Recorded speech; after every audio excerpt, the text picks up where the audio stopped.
Hey, how's it going? And welcome to episode 36 of Someone Who Isn't Me. I'm Daniel P. Carter, and my guest on this episode is Einar Selvik of the band Wardruna. Now, as this is the last episode of 2020, I did feel that it would be worth taking a brief moment to reflect on what a truly strange and shit year it's been. But I wrote a long monologue, essentially, of what I wanted to say. But as I'm sat here now looking at it, I feel that it doesn't really need to be said. Most people, I'm sure, feel exactly the same way. The effects of the pandemic have been absolutely overwhelming on every facet of society. I feel that the atomization and division that has been caused as partisan groups have played everyone off against each other for favor or kind of more unspeakable ends is just horrifying, and it doesn't need really reiterating in a long-winded kind of monologue, which some people might take the wrong way. So I'll give that a miss. This episode, however, with Einar is fantastic, I think. I really enjoyed it. He's created a world that harks back to a largely forgotten past and retrieves ideas and art that looks forward with an optimism and a newfound purpose. And as we discussed at the very start, this is a music that I feel sings to the soul and unlocks a lot of feelings to do with ancient memory and archetypes, etc. I believe that all art and music is a magical thing, but there is something about Wardruna and a handful of other bands that I love that gets straight to the heart of it. I'd never spoken to him before, even though I've been playing his music on the BBC for many years. So to finally have the opportunity to sit and discuss the music and the songs on the new Wardruna album, Kvitravn, which comes out 22nd of January. And we also, to speak about the animist concepts that are central to the art that he makes, it was a total pleasure. I should, before we begin, give credit and thanks to Gordon White of the podcast and blog Rune Soup for the invaluable episode that he did with Dr. John Reed, where they discussed animism within Maori and wider New Zealand culture. That's definitely worth something that you should check out, and it was a real help as a kind of a refresher before doing this episode with Einar. So now that that's covered, I hope you enjoy it. This is Someone Who Isn't Me with Einar Selvik of Wardruna. Enjoy.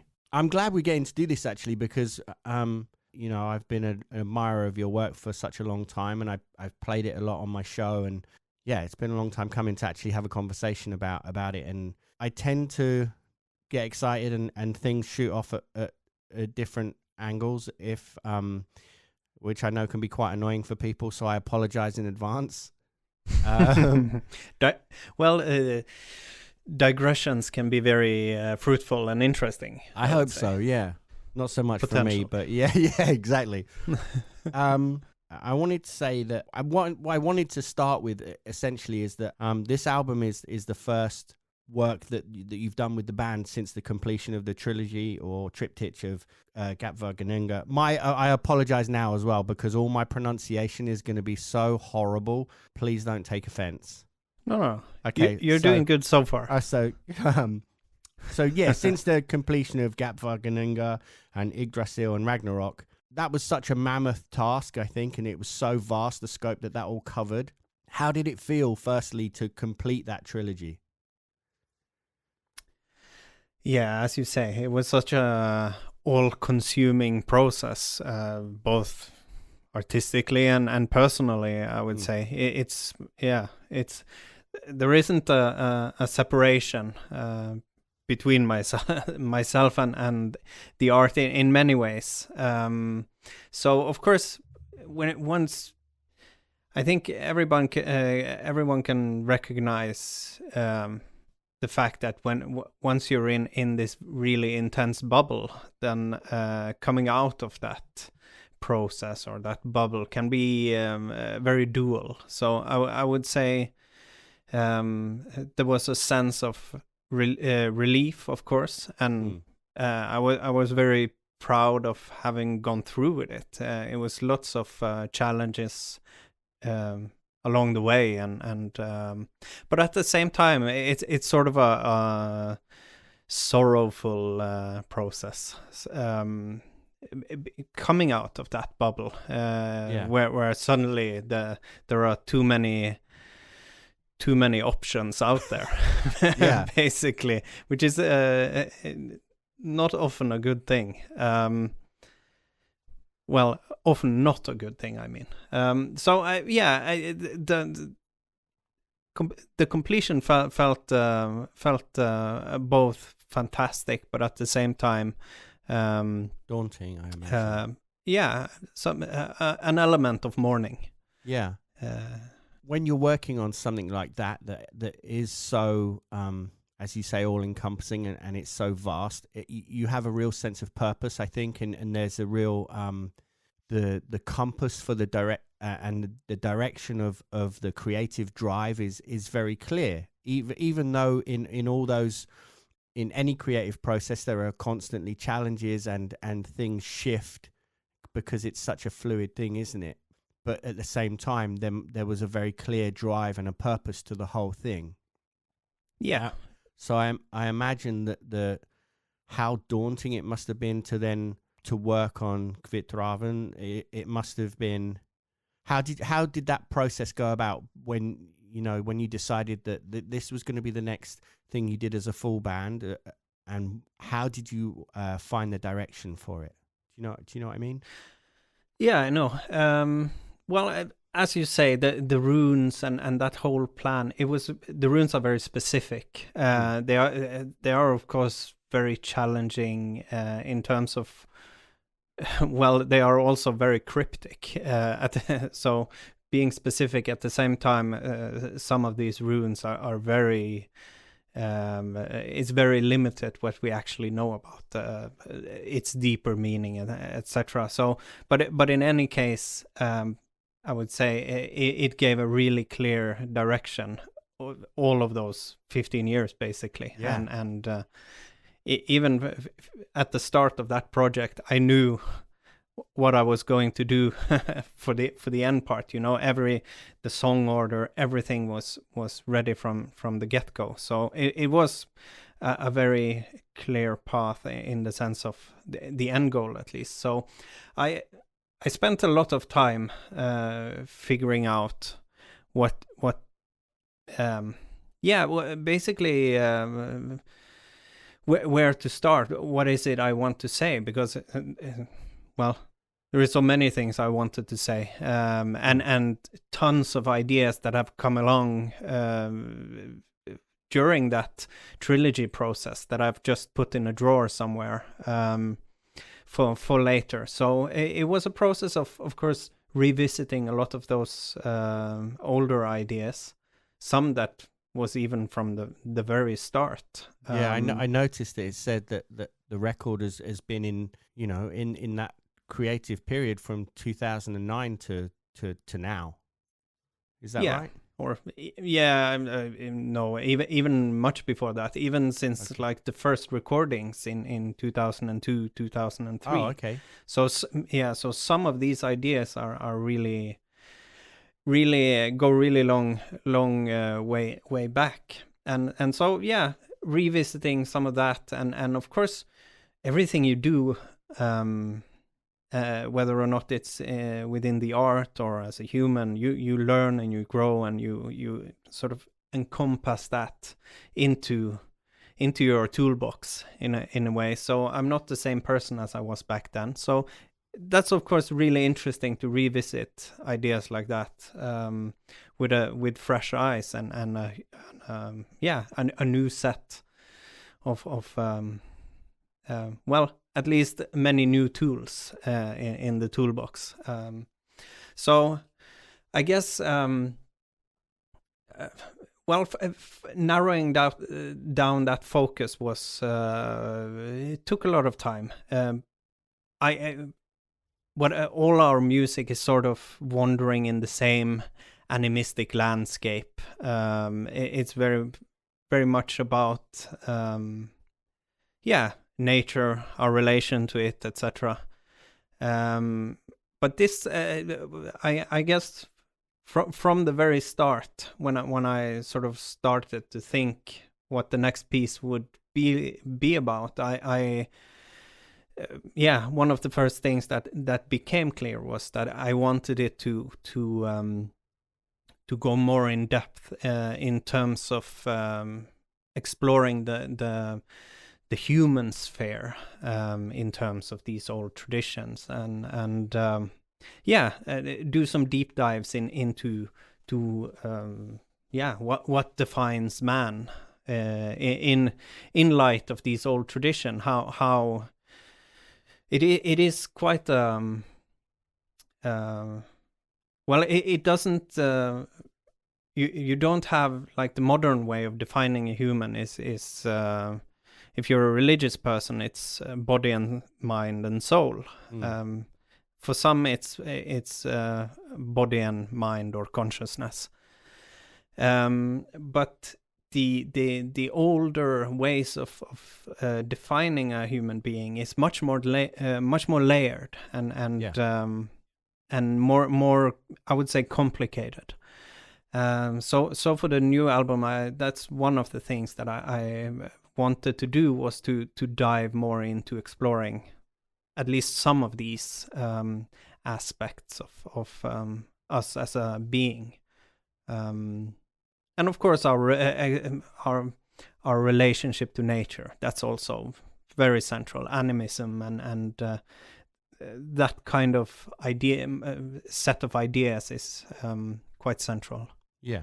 That's, I think, one of the things, the way that this record and all the records prior to it have resonated with me so much was it was actually really defined in one of the lyrics to that's in Gra, where it says your song stirs something deep within, like chords pulling straight from my memory. It's that's the thing that when I first heard your music and when I listen to this record now, that's the thing that draws me to it so much. Aside from the artistry of it and how beautiful it is, there is something very resonant within it that does, it moves you. I mean, music will do that anyway, and people can break that down in whatever way they want to, but I feel that creativity is a very magical thing, and I think absolutely.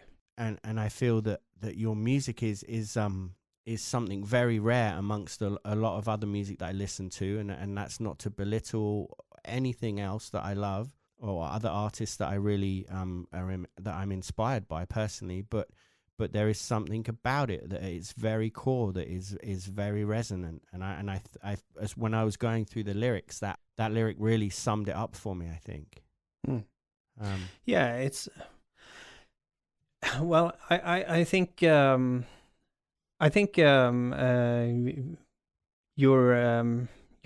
putting into words what it's my impression that a lot of people connect to our music and on a very personal level, but also in ways that it's hard to explain in a way, because it triggers something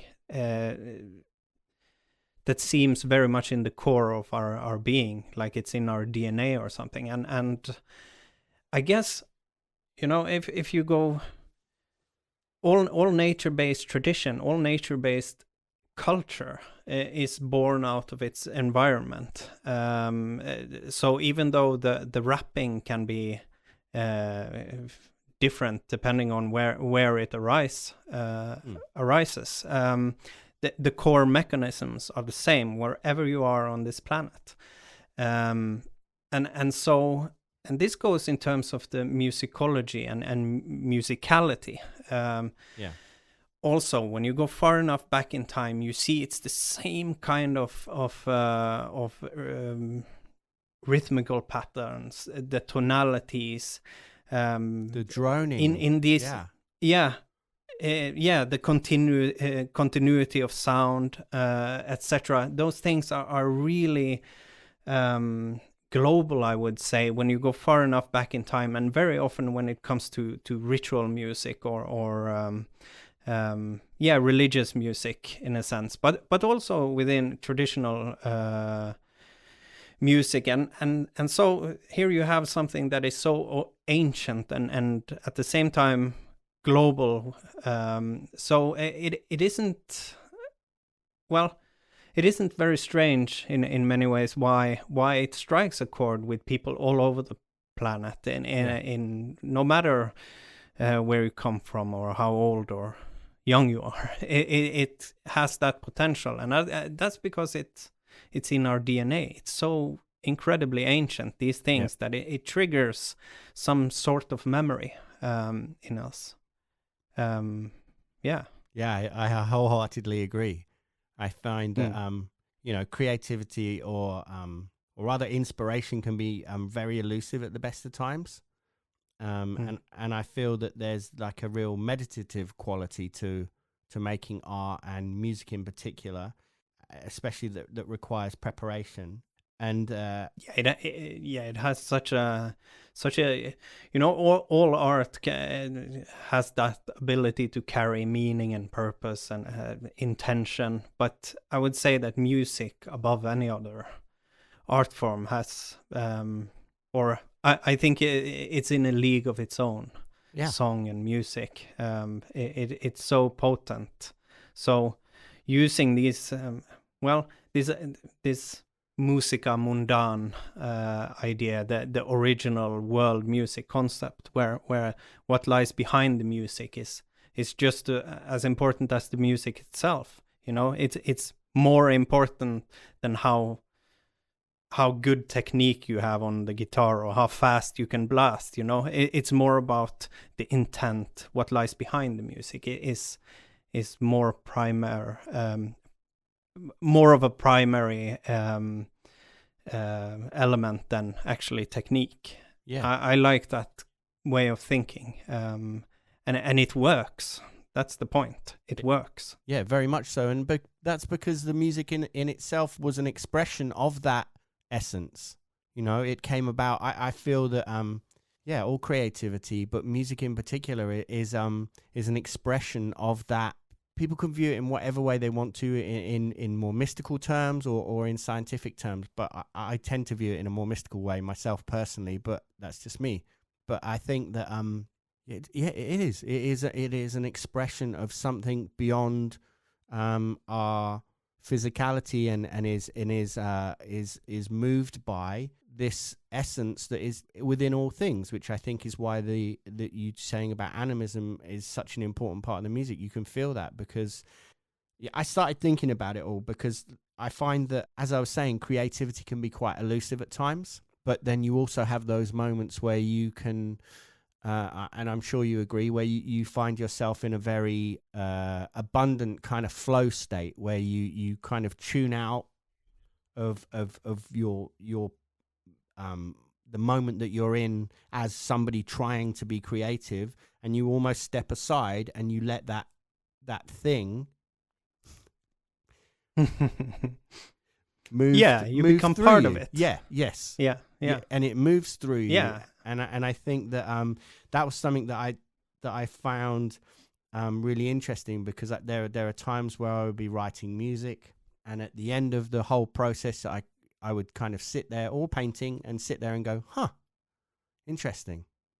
As if I've played very little part in it at times.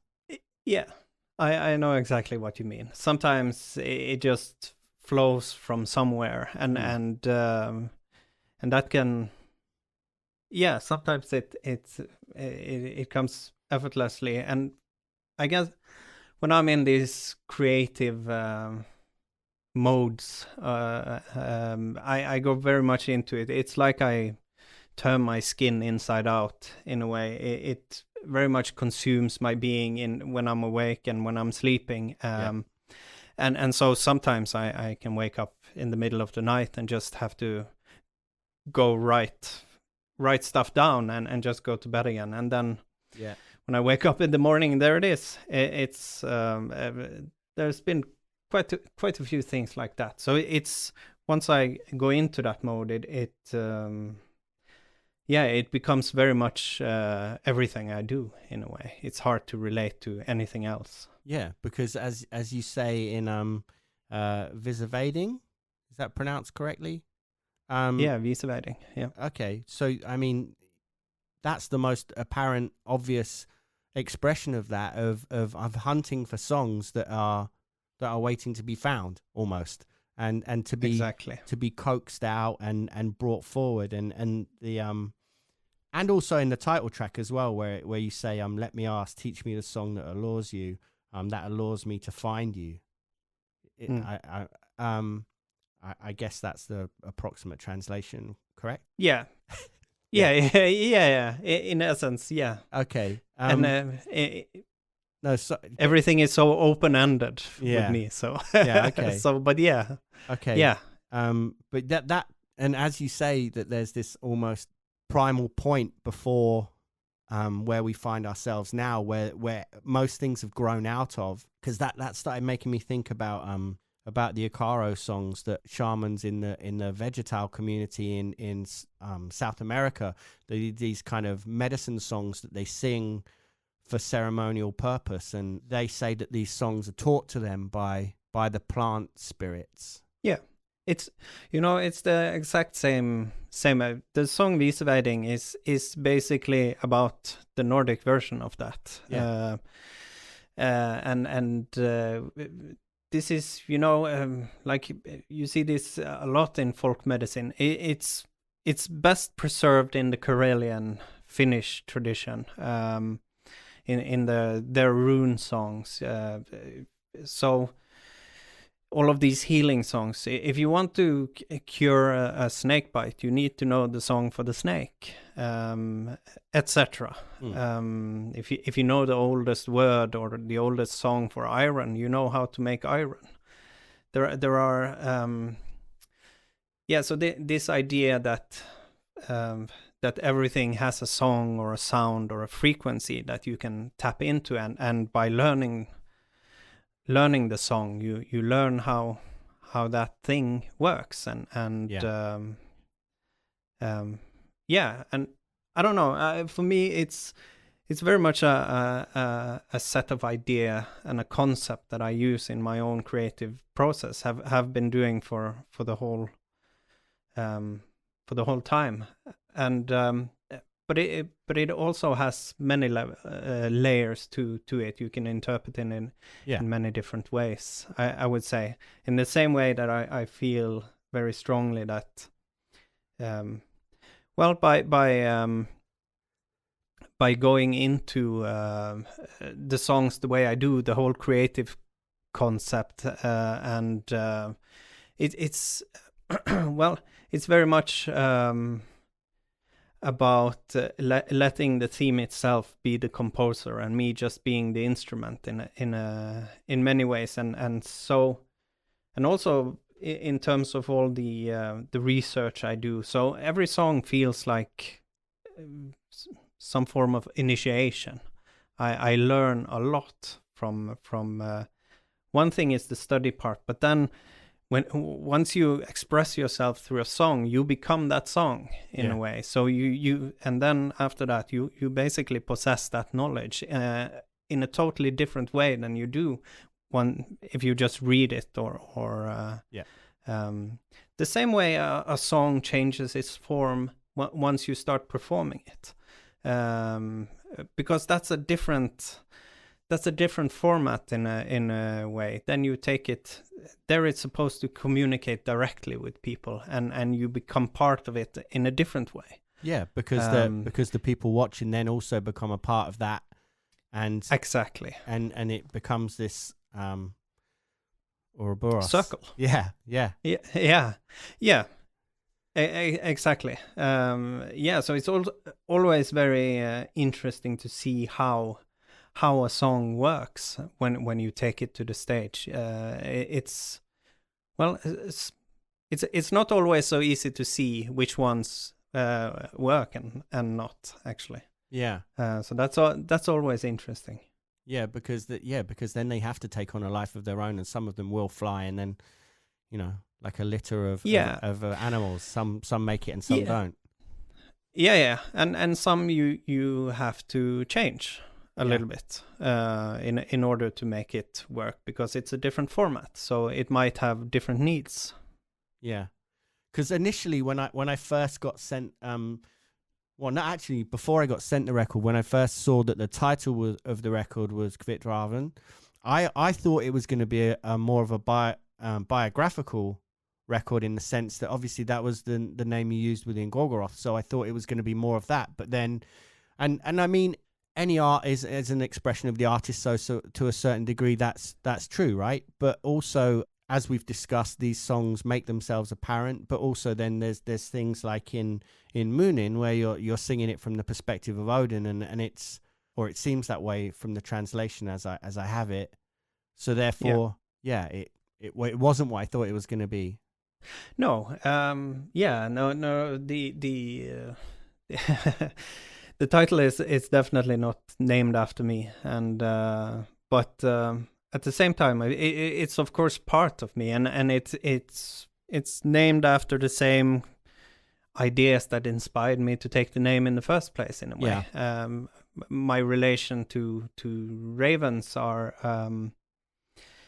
have a very profound fascination for them. Have had that since I was very young, and almost like a totemic relationship in that manner. And of course, everything they symbolize, everything they mean within the Nordic corpus, as well as being these messengers, being the bridge or the link between man and nature, or man and the deities beyond. or the beyond. So combining that with these prophetic white animals that you have in so many different cultures around the planet, and not only ravens, and very often their message or their prophecy is connected to bringing something new, or some form of renewal or enlightenment, or so for me that combination of the raven and the white raven is such a strong symbol that has many layers to it, and a great deal of hope in it as well. I would say. Yeah, it's interesting in Munin as well, where it seems to reference like quite a recurring theme throughout all of your work, and that is again, apologies for I'm just going by the rough translation that I have, where in the lyrics where it says, "Astray is the mind, without memory a tree will rot, and without its roots." And that made me think of, that's a recurring theme, obviously, with Rotlaus Trefel, and how, something that isn't aware of its past and its history is not going to weather well in the future. No, it gives you direction. It gives you experience through your faults, through your scars, etc., and also through your glory. In a sense, everything you carry with you is part of what shapes you and gives you direction. And so the mind is astray without the memory. It is the pillar of all culture, I would say. That is memory collectively decided in a way that becomes the cultural or what defines your culture. So it is so. And for this song, I didn't want to just recite Odin's poem where he says he's scared of Hugin or the mind not returning, but he fears even more that his memory or Munin won't return, but it doesn't say anything more than that. So I wanted to dive into why is that? Why is memory such an important thing, and why is he more afraid of that memory won't return? And I guess that's the backbone and kind of a good example of what it is we're doing overall, because it's not difficult to recite all beautiful poetry, but integrating it into the here and now, and talking about what it actually means, what it can tell us, that's more tricky. And you can also apply that to the musicology of it as well. Copying historical music is one thing, but making new creations that resonate today within the modern demands and all of these things that is needed in order to speak to a contemporary audience, that's a completely different thing, and that's what we're about. Yeah. And I think because of as that again points to animism being the basis of all your work. Do you think that because I was thinking about this, do you feel that like losing in the animist worldview has been really, well, I think it has, but really damaging to our present? Do you agree? Most certainly. I think we would. Regardless, if for me, it's not even necessarily it doesn't have to be a spiritual thing or a religious thing. Just the idea that that nature is something we are a part, and regarding nature as something sacred. Yeah. That's an attitude, you know. It doesn't have to be a spiritual thing at all. Is it for you though? Yeah, for me, it's a spiritual thing. Yeah. It's a spiritual thing. It's a intellectual thing. It's everything, I would say, because there is so much logics to it as well. Just look at the world. Yeah. What's happening? And what started to happen the second these ideas were more and more disregarded, and that happened a long time ago. So it's not like I'm painting a pretty picture of the past and we just have to do what they did, because this happened a long time ago. But yeah, I agree, because in any case we should do better. We know better, and by applying this very simple idea, I think that would benefit us all. Yeah. Bottom line. Yeah, I agree. And I think that a lot of people would mistake animism for primitivism, and it isn't that. No. It can be very modern, but it's but anti-modernity is I think the way. We should explain briefly that animism is the idea that all things have a part to play and a spiritual essence to them, or an essence to them. It doesn't have to necessarily, as you say, in a spiritual sense, and that we are just a part of that.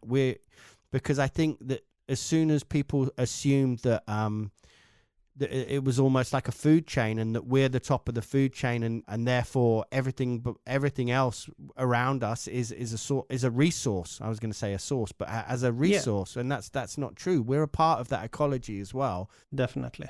Yeah.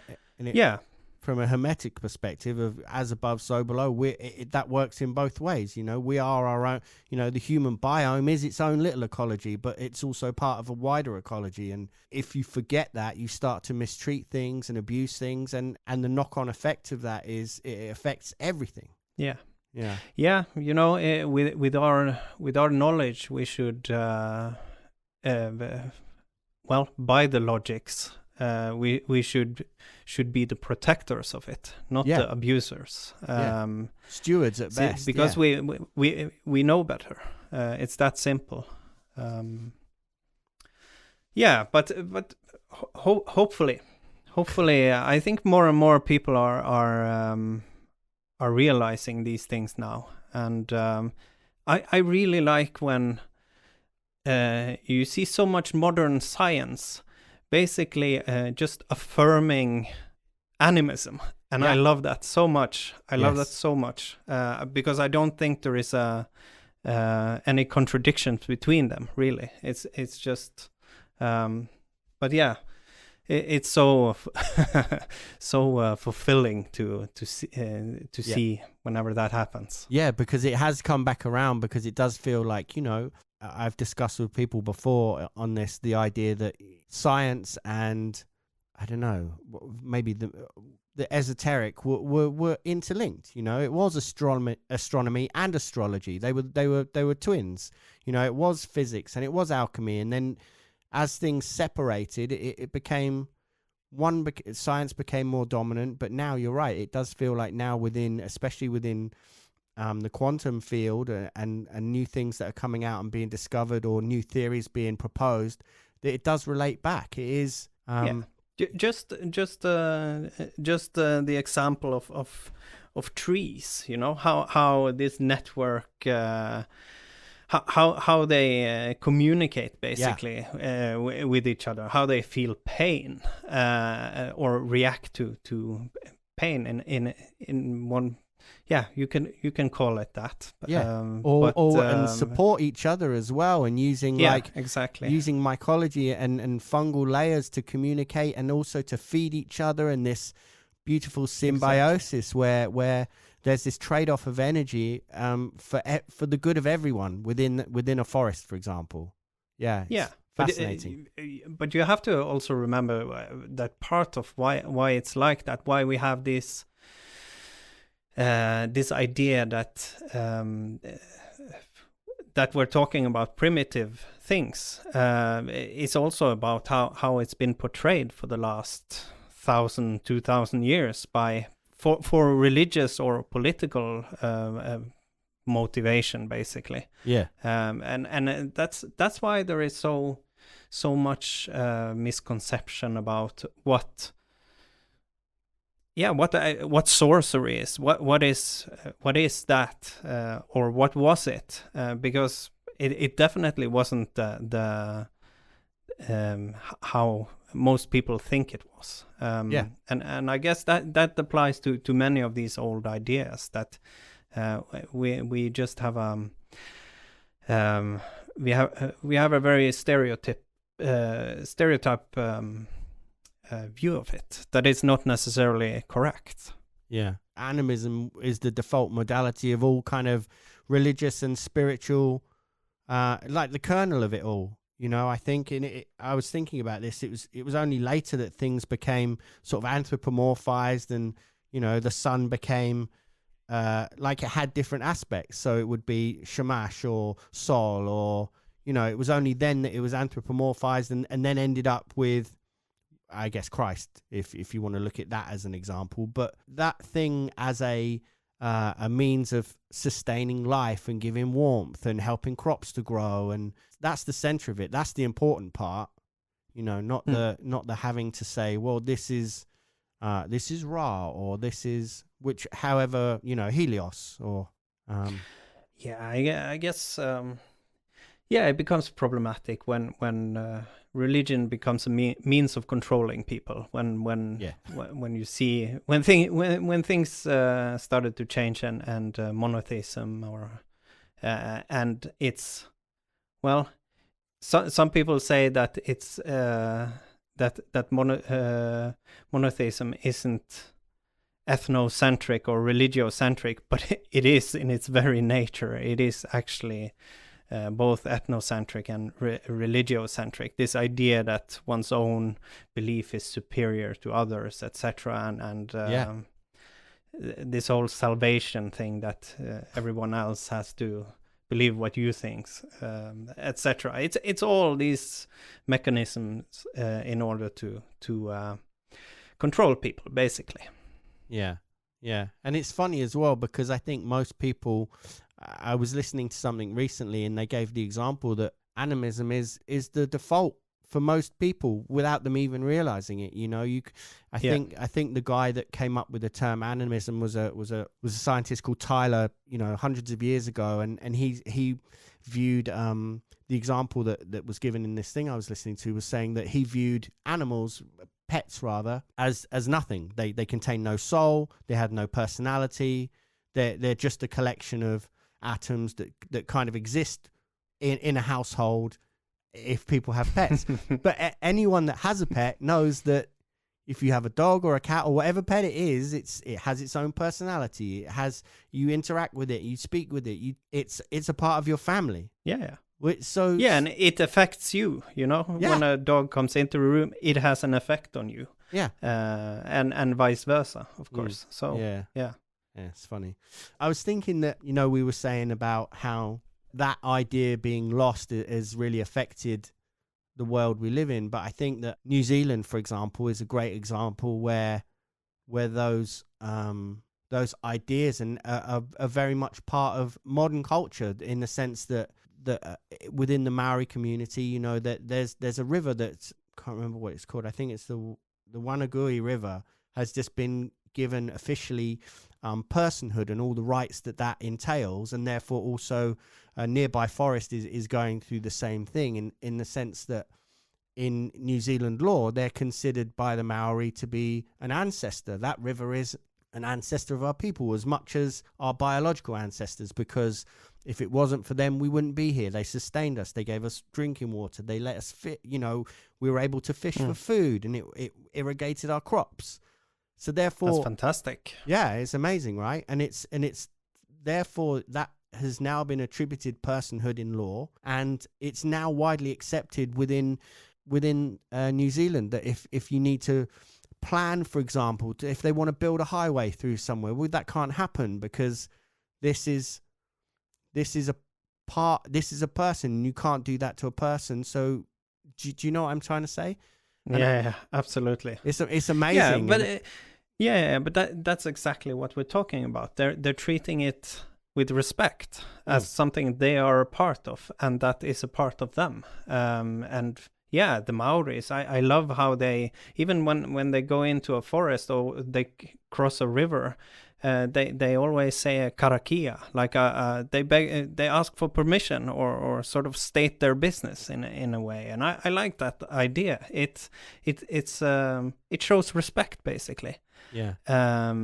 Which is basically what this is about. For me, at least in if I have any, I hate preaching, but if there is a message, that is it. It's about that respect, that viewing it as something you are a part of, something you should protect, something that's it's we only loan it. It's our children's in a way. Yeah, and I think the music is the sum of that, in the sense that I was thinking like when I was preparing to do this with you, I was thinking about I was very lucky to see you play some songs in the Norwegian embassy in London a while back, and that was a real pleasure to be invited in the first place, because I found it astounding that the government of Norway has embraced the fact that this music is a huge part of Norwegian culture. And I don't mean just specifically your music, but obviously Christian's art was on display, Garl's art was on display. So it when you think that when the black metal scene in back in the day was it was in all the tabloid papers, and it was in the magazines, and it was the most extreme all this stuff, and for a government to turn around and go, well, we're very proud of the actual artistic export of what this music is, and the effect it's had on a worldwide basis, and I found that astounding for a start, that they'd embraced that and recognized that, and it was something that I found so alien that it would never happen here, unfortunately. But so I thought that was incredible. But so to see I've said I'd go off on funny tangents, but another thing I noticed, actually, weirdly enough, while we're talking about that, one thing I took away from that, aside from being amazed to just have you tell the stories of the instruments, which is what I want to get to in a minute, which is where this is a long ramble to get to that. But the other thing was it was incredible to be in that building and to be shown round, and I got shown the some of the artwork in there that was truly incredible, and I was surprised that it just was kind of sat up on the wall in this place rather than a gallery, I suppose. But the thing I took away as well is, as I was leaving, that the tree out the front of the embassy is like a giant algas. I don't know if that was me just reading too much into it, but it was just this giant tree that it looked like it almost been I don't know if maybe it had been shaped that way, but it was pretty astounding. Yeah, we ordered it specifically like that. Yeah, if you could have it do that. But anyway, that was a long ramble. To get to the point that I wanted to say was, when you were talking about the instrumentation, I found it fascinating, because it seemed that I may have remembered this wrongly, but you were saying that, these instruments, even though we have descendants of them, I guess we could say, there's no real original instruments remaining. So you're going by literary source and drawings and carvings about what these instruments are. And then you have to work out how to play them and how to tune them and what they are, and that's again relates back to them showing themselves for these are our limitations. This is what we can do. Is that? Do you see what I'm trying to say? But it's kind of a giant jigsaw because, as you say, some of these instruments don't give us much. So you have to do a lot of detectives work. One of course is found in the instrument's own limitations. Some instruments are quite locked and in terms of what you can and cannot do on it.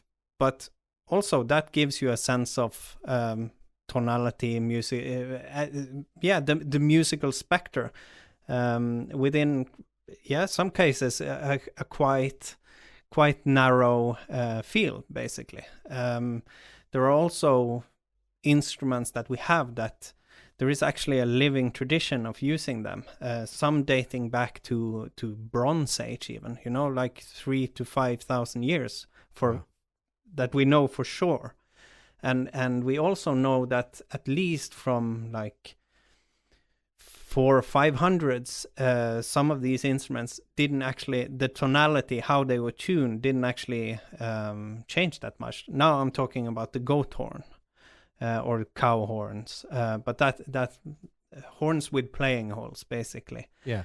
And this is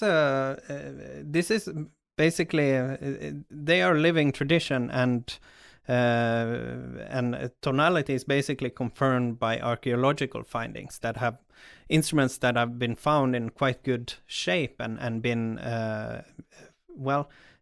examined to figure out their pitch, etc.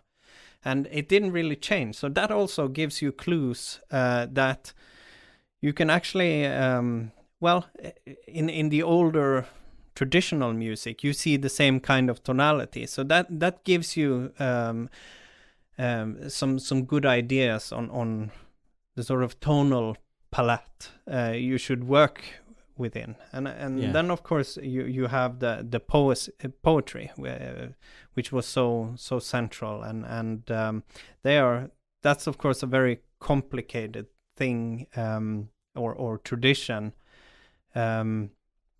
craft, where there is so many different poetic meters or structures with their own set of rules of how it's supposed to be created. And we also know from like the earliest song tradition, both in Norway and Iceland, that there are song recipes of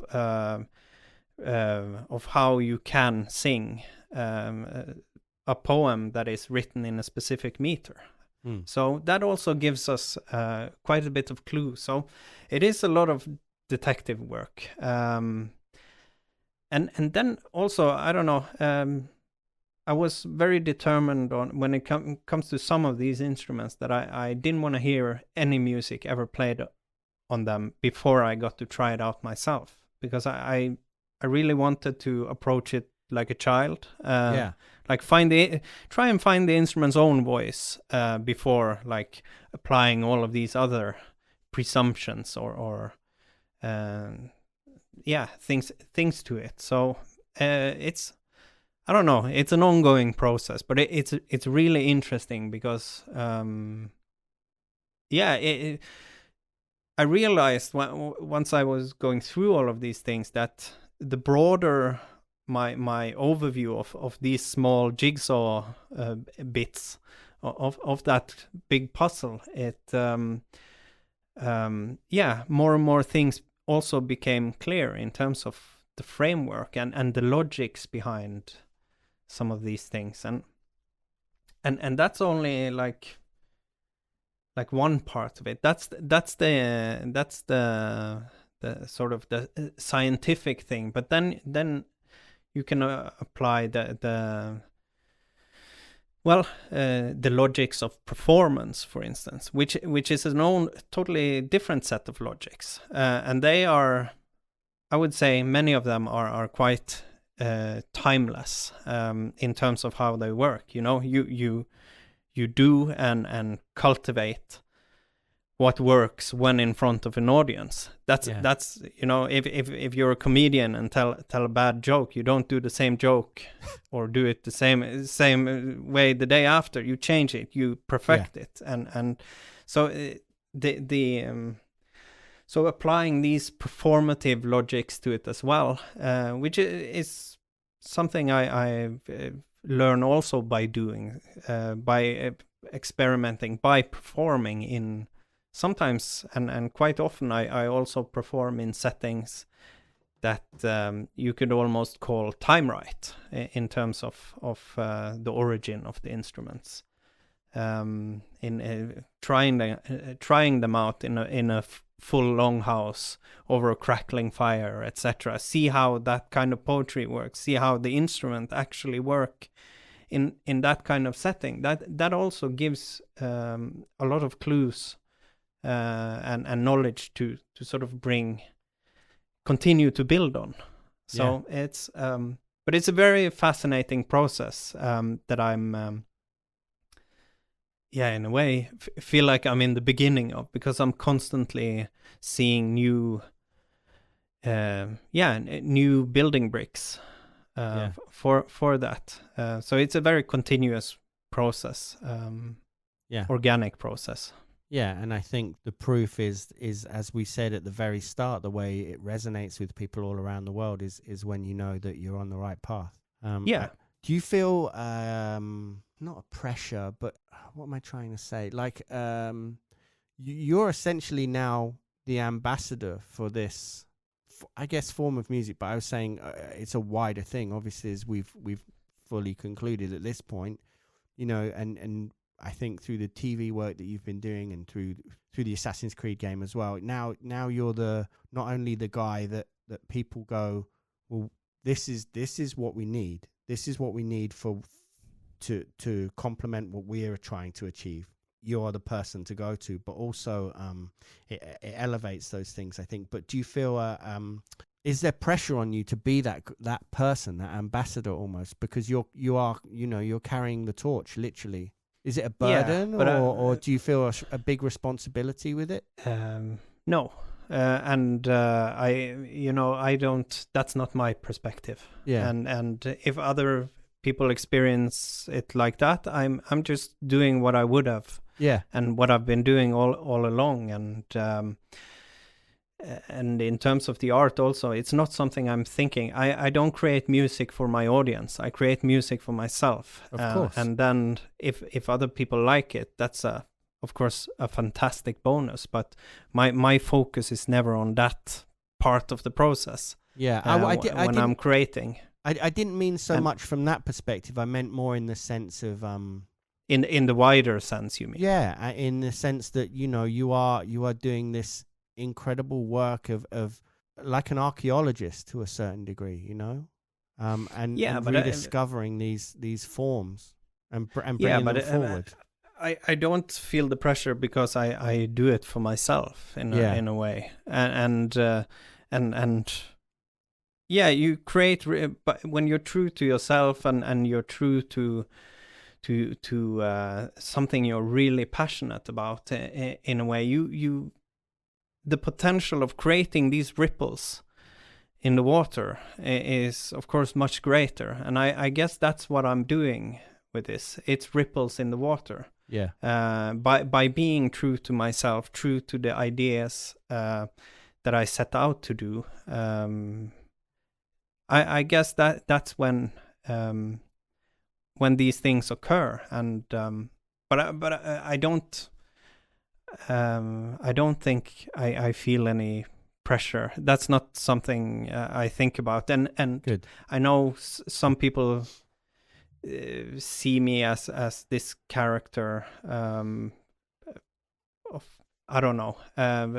That's not my perspective in a way. The fact that, of course, it's something I notice because you get recognized and etc. It's not, if you're at a festival, it's not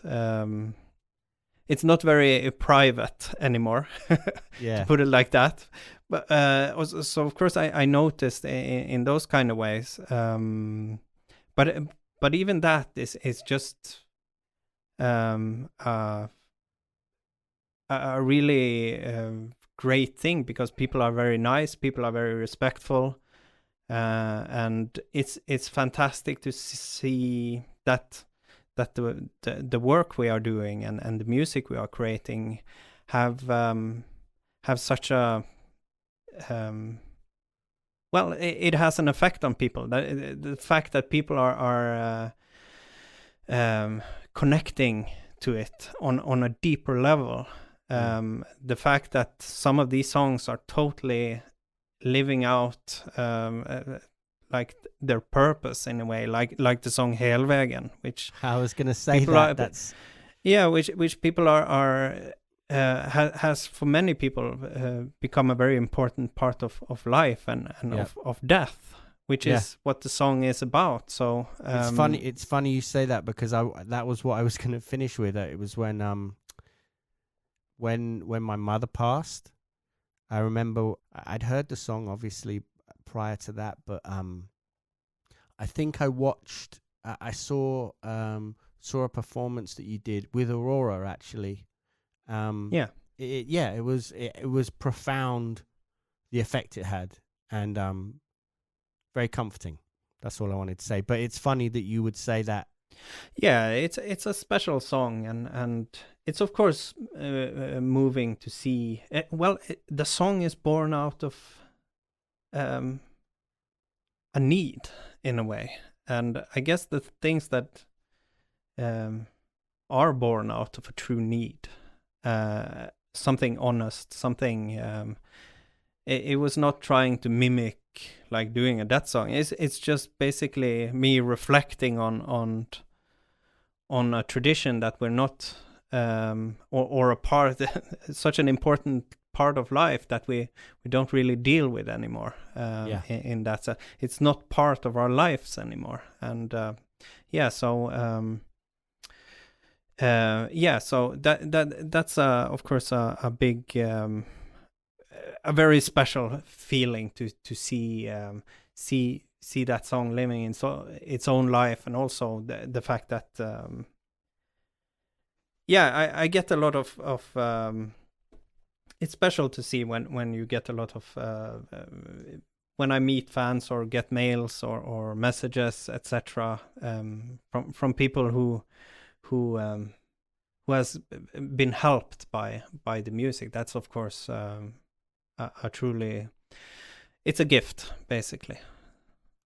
Awesome. I think that's a great place to finish. Thank you. Pleasure was mine. It was a good chat.